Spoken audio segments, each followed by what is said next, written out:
Okay, key learnings so far. Key learnings, key points of distinction. Marketing, communication, positioning. Doesn't matter how you jazz it up, at the end of the day, there's a core, right? There's a core fundamentally known as your culture. What do you stand for? Who are you? How do you communicate it? How often do you practice it? How often do you practice it as if you were getting on that elevator on the third floor? And I'm not talking about elevator pitches. That's for a different scenario and a different space. I'm talking about you having the confidence to engage in a conversation that raises the bar of a thing that framed the cat called curiosity. Okay? So how do you ensure you're consistently confident, practiced, rehearsed about who you are and what you stand for? Because at the end of the day, if you are not clear about your story, no one else will be as well. No matter who the digital marketing agency may be, or who the marketing agency may be, or who the business strategist or coach or advisory team may be. You are the mother or father of this baby, and it's going to be your way as to how it continues to grow. Does that make sense? If you're okay with your baby sitting on the table, eating its bolognese and flicking it across the table, and they still do that at 10 years old, then that's okay if you're okay with that. Everyone else frowns on it, you're okay with it, it's your baby. No different in business and your marketing, right? So I just want to introduce our Champions in Business interview business this month.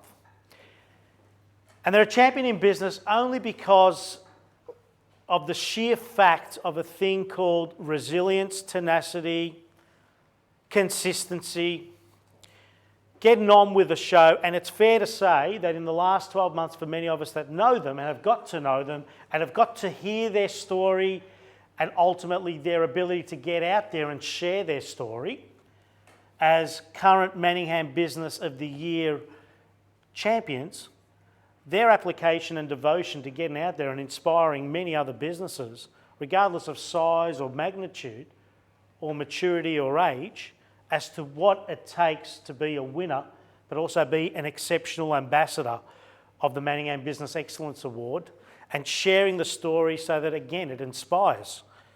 Because nothing more prevalent than an inspirational set of words to lead to actions. So I wish to introduce Tony and Tristan from H2Pro, who in the last 12 months, and I'm going to take this interview from the point of when they won the award and what happens since then and what's going to happen going forward. Is that okay? Because I think every one of us has actually heard what happened in the lead up to the award and they're winners. But that doesn't mean there's a pina colada in their hand and life is cool. The show has just begun. So, in the last 12 months, they've built a business, a team that is growing. They have 4 dedicated team members for which they are investing in. They are growing and continuously building a core for which they'll continue to grow from in terms of a thing in business called people, team. They've had an increase of revenue to the tune of 25%, double digit, but exceptional double digit, and are on track to do that again in the next 12 months and beyond. They had their biggest ever month in revenue and gross profit in July, and now that serves as a benchmark for continued growth. For continued, let's go and do it because we've done it before and we can do it again. So it serves as a benchmark to keep on chasing. They have a database that's continuing to grow at approximately 30% per annum. Now, why do I reference that as something we need to know? Because if you're not growing a database, if you're not growing a community, if you're not growing a tribe that you can constantly be communicating to and letting them know what you're up to and what's valuable for them, then what are you building? Something called every day I go and search for a brand new person when you've already got a tribe that you should be building. So it's everyone's responsibility to be building a database, and at H2Pro Plumbing, with the support of many great advisors around them, they're growing their database by approximately 30% per year. They were awarded Manningham Professional Service Business of the Year 2014. They were awarded Manningham Business of the Year 2014. They joined Board of Directors 12 in March 2015, just 6 months ago. I wish to introduce Tony and Tristan from H2Pro Plumbing. Thanks, Tony. Thanks, Stefan. And Tristan. Now, Tristan says she doesn't enjoy interviews, but I just think, she's done so many of them in the last 9 months. I think you secretly do love it. But more importantly, as I mentioned, guys, I want to take this interview and the sharing of a story here. We know their business, their Manningham Business of the Year. That's a foregone conclusion. They're exceptionally deserving of that accolade. But what's happened since is way more important for, I think, the audience and what we're shaping for the future than what it took to do and participate in the award. Is that fair, guys? Yep. So what I want to know is, what were the crossroads? So you win this award, you're actually looking in the mirror thinking, oh my God, we actually did this. And I'm sure you had a celebratory moment in doing that. But what was the crossroad the business was at in November 2014? Here you are, you've got an award. The outside world now just looks a little closely. You guys probably have a look a little closely, and there's a crossroad. And now it's about getting up the next day and getting on with business. There's no red carpet or Hollywood here, mate. Yeah. So what were the crossroads back in November? I suppose, well, first of all, we really were, pinching ourselves about winning the award. So, and I remember the first thing that we sort of said to each other once all the, we'd got the trophies and all that sort of stuff, and we're standing in the room, we sort of looked at each other and said, what are we going to do now? But I think the crossroad then was that we had to live up to winning that award. So we had to move forward and prove that we were worthy of receiving such an accolade. And on top of that, I mean, we did have our struggles in business, even though we were a growing business, but that was our growth wasn't where we wanted it to be, and that was really our struggle point to move forwards. And Tristan, from your perspective, who again are very involved in the business and a significant support for Tony, but more importantly the business as a whole, what was your, I guess, thoughts of, here we are, we've reached this milestone, and now we've got to get on with running and growing the business. What was the vision? Well, again, as Tony reiterated, winning the award, we did really do that. Oh my God, where do we go from here? But it just gave us more, I guess, passion to then go forward and get what we wanted. The problems we had before winning the award, we still have after winning the award. Nothing had changed except that drive. So the vision to be the business that we wanted to be, which is sort of like a benchmark plumbing group in our local area, the passion to get there and make it that business just grew and grew. Yeah, and from that perspective, I guess what got you here exactly won't get you there. No. So there had to be some degree of change. What was the most important thing that needed to change, or what was holding you guys back from continuing the journey of not only benchmark, profitable, predictable, ultimately building something that can stand the test of time? I think a lot of it was not knowing when the next step was, to when do we put on that other van, when do we, start advertising for that next sort of tradesman, start scouting around. And I think a lot of that was due to we knew our numbers, but we didn't really know the numbers that we needed to know. So, coming back to since starting with you guys, key number reports has been key to that growth. Is okay. Our utilisation target is at this. It's consistently where it needs to be. This now means we can look at moving forward, not just going through that state of mind of, oh gee, we're so busy we need another person, just quickly throw someone on and then anything can happen, sort of thing.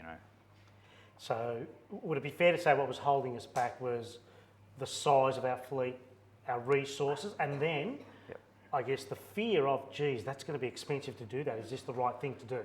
There was that, and there was also sort of as a business owner, which I still get trapped in at the top, now and back then, is sometimes there was a lot of too much focus of me working in the business, so it was always, trying to keep on top of everything, keeping everyone happy client-wise, but then all the incoming stuff and the to move forward was lacking because I wasn't spending time on the business. So I mean, that comes back to default diary and GM time and all that sort of thing, which is what sort of needed to be implemented. So there'll be people in the room that are hearing default diary that would say, yeah, we get that one. And there'll be others thinking, what? And GM time, can you just elaborate? What does GM time mean for you from, let's call it, the start of this year to now and where it's taken you next? What does GM time mean, which is general manager time, by the way? GM time for me is time that I spend to generate additional business for the company, building relationships, all the stuff that actual workers can't do that I can do. I mean, they're out there earning X amount of dollars an hour, but the work that I'm doing, as you say, GM times 10. So it's building a relationship, building a database, and ensuring the ongoing, I suppose, vehicle of the business that it keeps rolling on, not just coming to it, doing the big roller coaster, busy, and then crash. Oh, now we've got nothing again. And I vividly remember when Tristan pulled you in by the ear. And she did. She pulls you in by the ear. So you got to sit down and listen because you need to listen to this. And more importantly, we talk about entering awards and the process and how it definitely lends itself to reflection and ultimately confirming, where were we, where are we, what's the gap in positive, what's the gap in negative, and how do we bridge that, the gap of continuous positive and improving the gap of negative. When you look at Tony and how he's performing as a general manager, and now come from the wife side of things, right? Yeah. Looking at Tony and seeing glimpses of transformation, what can you share with, I guess, the room and ultimately what it means for your confidence in growing something now that definitely aligns itself with the vision and the possibility that we're growing a legacy business at some point. How do you see Tony's behaviour and time management? He's definitely more confident, to be honest. He's more confident in the decisions he's making. He's actually sitting down and doing the work, changing his priorities has been the main thing. Yeah, it's really allocating that time to actually sit down, and these things have to be done, and just doing it, not letting other things get in the way, like, a job will come in and, I'll do that bit later and I'll go and do this job. That's when things just get scattered and you set yourself up for a fall again. And much more efficiency on Tony's behalf, and I think that's what represented that our biggest revenue month. We worked so efficiently that month, and that's definitely got so much to do with Tony spending more time working on the business rather than in it. Yeah, we've also sort of shifted a lot of responsibility onto team members, which we get a lot of great feedback from, because they do want to step up. They don't necessarily just want to be the worker that just does the plumbing and that's it. They want to have feedback, into what's working, what's not working. So when we have team meetings, I say, how we're doing our invoicing and whatever, and reports on stuff. What, is that clunky, or is there a better way of scripting it or putting it together so it comes back to admin and we can understand what's going on and things don't just get lost in the midst of wherever, Have you raised the bar in your business in terms of that, that team meeting thing and that delegation thing that you were just referencing, because that's what you're referencing there. Yep. Have you raised the bar in terms of accountability? Yes. Absolutely. And is that a direct relationship with your time with Damien, more so in the one-on-one stuff, yep, and your accountability, again, to your business, not to Damien, but yep, to your business and your productivity? Yeah, absolutely. So does it flow through? It does. Team meetings have been key for efficiency. It's alignment. Everyone knows where they need to be, on the same page, what we expect. Constantly fine-tuning processes. If there's slip-ups during the week, a couple of weeks ago we actually had 2 minor sort of, mishaps on jobs, and that basically came back to the system wasn't followed. And that was, all right, team, come back together. This happened because you didn't do this and this. If you had done this and this, wouldn't have happened. So the fact that we can pick on those things, how does that play out for when we multiply? I mean, we're talking about 25% growth in the next 12 months, and who knows which award next. But more importantly, as we continue to multiply our business and grow, how does some of these baseline systems and the growth of them, as in keeping them simple but followed, but understood, how does this come with us over the journey of growing our business? I think it really has to be instated in team culture. I suppose a system is just another real word for, a recipe, I suppose. So if people can follow the recipe, there shouldn't be a mistake. So if we don't have those strong systems that everyone knows that this is how it's done, this is how it's followed every day, every job, it shouldn't be a problem. But when it sort of gets a bit, there's a bit of leeway here and, don't worry about it at that time and, I just do this instead, you start getting, the system starts falling apart. So when you think about your business and you think about where you were, which was an okay business, Yep. but we need to step it up as we need to continuously step it up, where do you see the business, as in H2Pro, whether it's a locally focused and champion business or something that keeps on rippling out, where do you see it in the next 2 or so years, the next 12 to 24 months? What do you see as your roadmap? Well, our current roadmap is that we're trying to put on, another van every sort of 12 months. So I suppose our 24-month strategy is 5 vans and a revenue of $2 to $2.5 million. Does that scare you? Yes. Good answer. Tristan, does that scare you? Largely, yeah. But it's also exciting. Yeah, it is exciting. Yeah. And if it doesn't scare you, don't do it. No. If you are not scared about a high performance challenge, don't do it. Because you're going to flirt with form or feel you're invincible, which means you're not going to have your plan Bs concrete. You're not going to have your plan Bs right there to be pulled at any moment to ensure if you're sinking, you pull the lever and sort of you get to this far in the water, right? Yep. So it's got to scare you.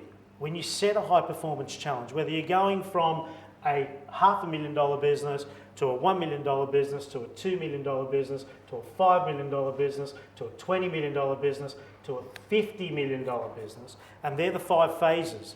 If you don't get scared every so often, I'm going to strongly recommend don't flirt with form. If you think you're going to move forward and grow from where you are to $2.5 million within 24 months, which would definitely be in a minority, that sort of growth, that's called gazelle growth, triple-digit growth. If you're going to do that without some sort of fear and a contingency, then I recommend don't do it. So fear is good. Fear is good. Only from the pure fact that it keeps us grounded and it keeps us real, but it should not keep us paralysed. Does that make sense? At some point, this little baby becomes a young girl who becomes a teenager, and daddies get nervous, right? But that's not the point. The point is your business continues to grow and it continues to mature. It is up to you to be the captain of that ship and understand that there might be troubled waters ahead, otherwise known as a choke point, and what are your strategies. So when we consider 4 or 5 or 6 business units, each contributing to a $2.5, $3 million outcome, what is the most important line, which we haven't discussed, in that outcome? Which is the most important number when it comes to business? Gross Profit. Which is, in your business, influenced by Utilisation. Bingo. Well done. So the point is, and again, the guy's in an interview, not coaching session, but it's about sharing, right? It's about sharing in a trusted space, and that's very important. So Tristan, how do you see your role evolving as the business moves closer and closer to that vision? I think at some stage I'll probably need some help to get there. I can't do it all on my own, just like we can't do it all on our own. Like we're only, even though we're small, we're a band of 4. We're actually not. We've got people behind us. We've got marketing people, coaching people, graphics people. I'm going to need some more help doing what I do and for some more ideas, and just, I guess, to give myself some extra support on how we get there as well. I only know what I know, and I need help to get there. No, and that's being frank and authentic. And 25 years on for myself, I still have a coach that's paid, and it hurts. But to not pay and not hurt would mean You'll I have a hurt pina more. colada That's right. and life is Or good. free. Yeah. So what are your top 3 tips for businesses that are at a crossroad? Perhaps struggling, perhaps they're in a stalemate, perhaps they're stuck, perhaps they just need a little bit of this or a little bit of that. What are your three top tips? My top one is delegation. Definitely, it took me a long time to believe that there were other people that worked in our team that can do the job as good as I can. That way I can get on with growing the business, not so much doing the work. I suppose number 2 is embrace technology. We brought on a CRM system 18 months ago, which we struggled with for a year, and it was a real monster. So we dropped that and we brought on a much simpler one, and it took us pretty much a couple of months to really implement, and that can actually take the place of staff members. Like, it makes things so easy, cuts down on your time, no double entering of, paperwork and whatnot. Timesheets, inventory, invoicing, quoting, all on the one system, transparent to everyone on the team. Fantastic. Scheduling, the whole lot. Whereas, before, I used to send texts to guys, go to this place tomorrow at 8 o'clock, and then this place and whatever. And then they'd have to go and fill out a paper invoice, and then a timesheet, and then a running sheet, and then staple the materials to it. And then we just dump them on Tristan's desk, and then she'd spend 3 days putting all this stuff in, which now you just touch a button and it's done. Sounds like efficiency. Yeah, you've Absolutely. got to embrace technology. In all seriousness, everyone in the room, if you don't have a digital aspect to your business, evolving and growing, whether it's in the back-end systemisation of the business or in the front-end sales and marketing aspect of your business, you probably won't be surviving business in 15 years' time. And probably is an overcooked timeline. You need a digital arm to your business, otherwise you will have an issue in business within 15 years' time, a significant one. Yeah, and that's given everyone a not heart attack approach to the timeline. In real terms, it's 5 years, guys. Let me get to the truth. 5 years, you've got to have a digital arm to your business. And the third? The third is, okay, there's 4 then. I suppose 3, I'll go with database then. Database is key for, well, not only us, should be for everyone. It's our gold. It's so much more efficient to get back to your database time-wise than to bring in new customers. In the words of, went to a sales seminar that was run by Tony Guattari, who was one of the guys behind getting Harvey Norman to where they are today. He says, all these people, you guys think of your clients as a milking shed full of cows. He goes, but all these people want to go out and buy new cows. He goes, just milk the ones you've already got. So And Tony knows a few things about cows. He does. So getting back to database for us, and we've cut out a lot of expense in marketing that was not really bringing us the return, and we've more invested that back into getting our existing database to buy back from us. Yeah, great strategy. And obviously then to grow a referral business, so then to refer us on. I mean, the stats suggest, I'm not sure where the stats have come from, but 6 times cheaper doing business with the people you've already done or doing business with. So if you have an apportionment of your marketing budget geared towards retention and customer loyalty, you're going to be better served. And the fourth, and I know it was going to be Board of Directors 12, and Damien. Yeah. In 13 and a half words or less, what could you say about Board of Directors 12? As a husband and wife team, Okay. Tony takes the seat and Tristan joins Tony in the one-on-one sessions with Damien. What could you share about Board of Directors 12? We have had other trade-based mentors before and still have.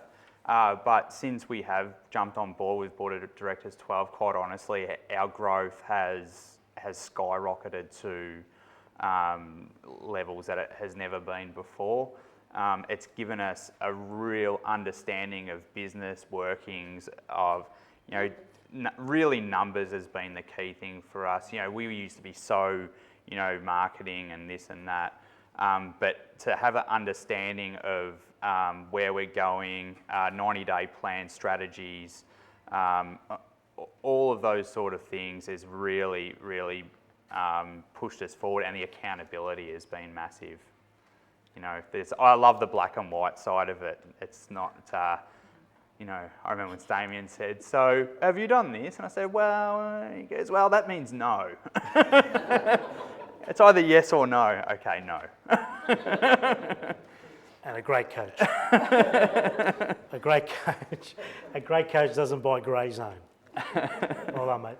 Okay, well done, guys.